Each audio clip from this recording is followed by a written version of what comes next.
7 millions d'électeurs sont appelés aux urnes ce samedi 6 mars pour élire leurs députés. Ils sont 1266 candidats pour 255 sièges à l'Assemblée nationale. Dès 8 heures, les bureaux de vote ont ouvert sur l'ensemble du territoire.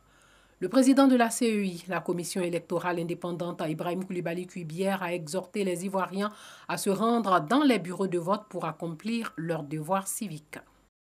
Je voudrais exhorter les électeurs à effectuer massivement le déplacement pour accomplir leurs devoirs civiques. Selon Ibrahim Coulibaly Cuibière, la campagne s'est déroulée sans incident majeur à Abidjan et à l'intérieur du pays. C'est une élection qui se déroule dans un contexte de crise sanitaire. Ibrahim Coulibaly Cuibière a donc invité les électeurs au respect des mesures barrières. On les retrouve partout dans la capitale économique. Elles sont reconnaissables par leur uniforme vert. Un chapeau pour se protéger du soleil, des balais à manches, des pelles et un seau de ramassage. Elles, ce sont les balayeuses des rues, gardiennes de la salubrité de la ville d'Abidjan. Sable, sachets d'eau, bouts de papier, feuilles mortes, herbes sauvages, déchets solides, laissés ça et là par les usagers, sont balayés, regroupés, ramassés et collectés.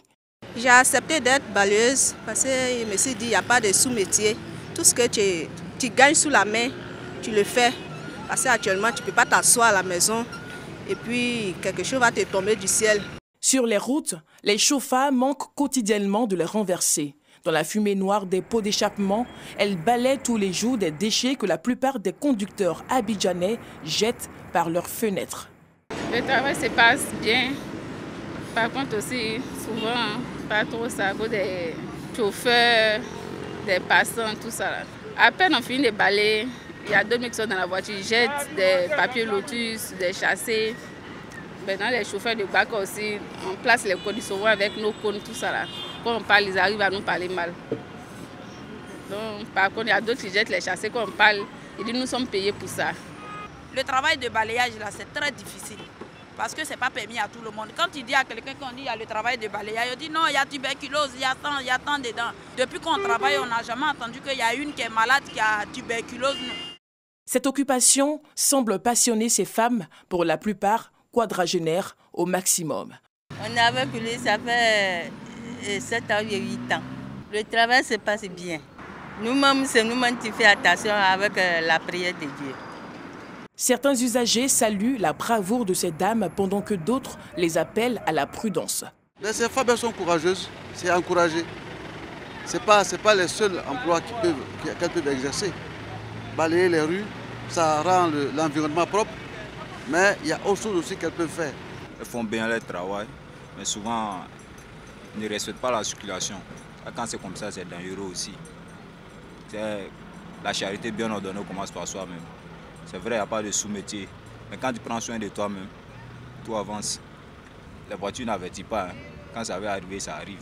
Sylvie Kamoussa, 2 balayeuses, ont été victimes d'un accident de la circulation pendant qu'elles travaillaient. Elle nous raconte. J'ai été victime d'un accident vers Coco Vico, au Soleil 3.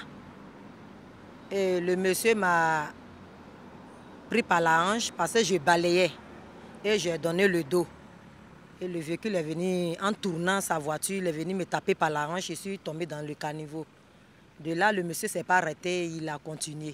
Quelques jours après, j'ai senti des douleurs et je me suis rendue à notre hôpital pour me faire traiter. Il m'a pris par l'épaule, mais il ne s'est pas arrêté. Donc, j'ai dit à mon patron, mon superviseur, il a appelé pour lui dire. Je me suis rendue aussi dans notre hôpital là-bas. On m'a consulté. En tout cas, ils m'ont donné les médicaments. Aujourd'hui, ça va, je travaille. Des centaines de balayeuses s'adonnent au quotidien au nettoyage des rues d'Abidjan. Un métier qu'elles exercent avec abnégation et qu'elles souhaiteraient voir se formaliser dans l'avenir.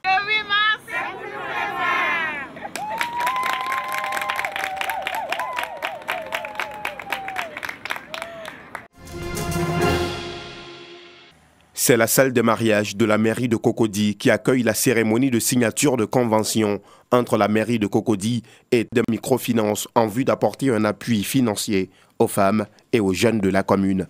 100 millions de francs CFA seront mis à la disposition des femmes et 90 millions pour les jeunes.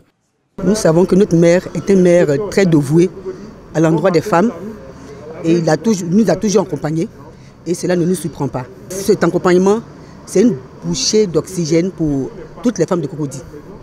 Ça nous permettra à nous femmes de sortir de la précarité, de rentrer dans le formel pour avoir des activités saines. Pour le premier magistrat de la commune de Cocody, cette convention annonce des lendemains heureux pour la population.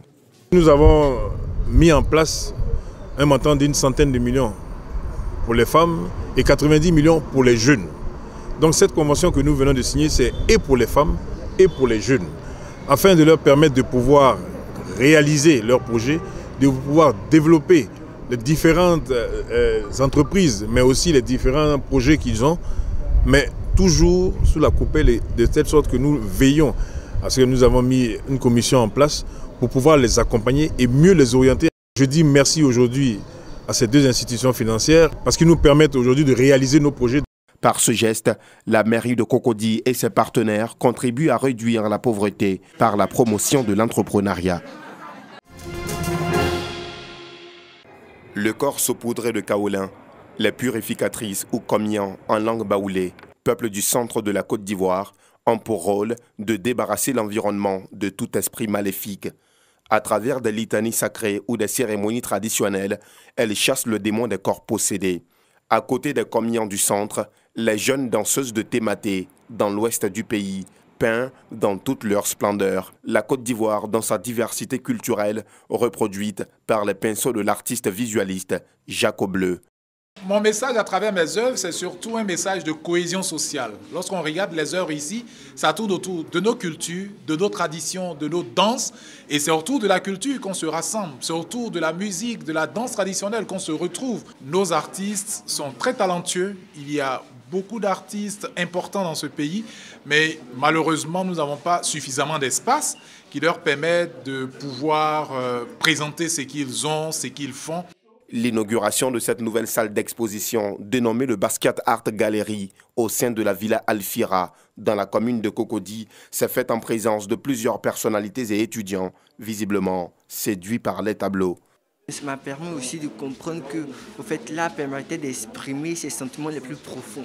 Et à travers ces œuvres, j'ai compris que il essayait de promouvoir un peu les cultures africaines. Ça cadre avec notre mission qui est de faire la promotion de la destination Côte d'Ivoire. Donc l'art et la culture étant au centre de cette destination, je pense que c'est avec beaucoup de plaisir et beaucoup d'intérêt surtout que nous venons découvrir cet espace culturel et artistique.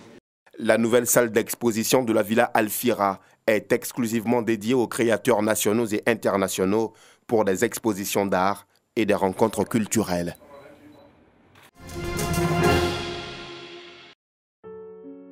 Le monde du vivrier est en deuil. Irielou Colette, présidente de la FENACOVICI, la Fédération nationale des coopératives de vivriers de Côte d'Ivoire, est décédée hier à l'âge de 65 ans. Mère de 2 enfants, elle a tiré sa révérence au CHU d'Angré. La présidente Irielou Colette reste une figure emblématique du vivrier en Afrique de l'Ouest. Elle a toujours démontré son sens des affaires ainsi que son aptitude à diriger des groupes de femmes et à rechercher l'amélioration de leurs conditions de vie. C'est en 1983 qu'elle fonde son premier marché dans la commune de Trècheville. En 1998, elle crée la Fédération nationale des coopératives de vivriers de Côte d'Ivoire. Le décès de Irielou Colette reste à ce jour un grand vide. Mamadou Yeyaba, jeune migrant guinéen, va pouvoir rester sur le territoire français, la préfecture de l'Ain ayant renoncé à son expulsion imminente. Tu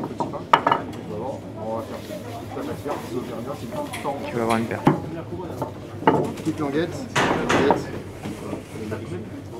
Il y a 1 mois, Patricia, la propriétaire de la boulangerie dans laquelle il travaille, avait entamé une grève de la faim pour demander la régularisation de son apprenti. Yaya, c'est la seule personne qui nous a demandé de venir ici en apprentissage parce qu'on est à la campagne, parce que c'est un travail quand même, faut être extrêmement courageux, hein, on travaille une bonne partie de la nuit.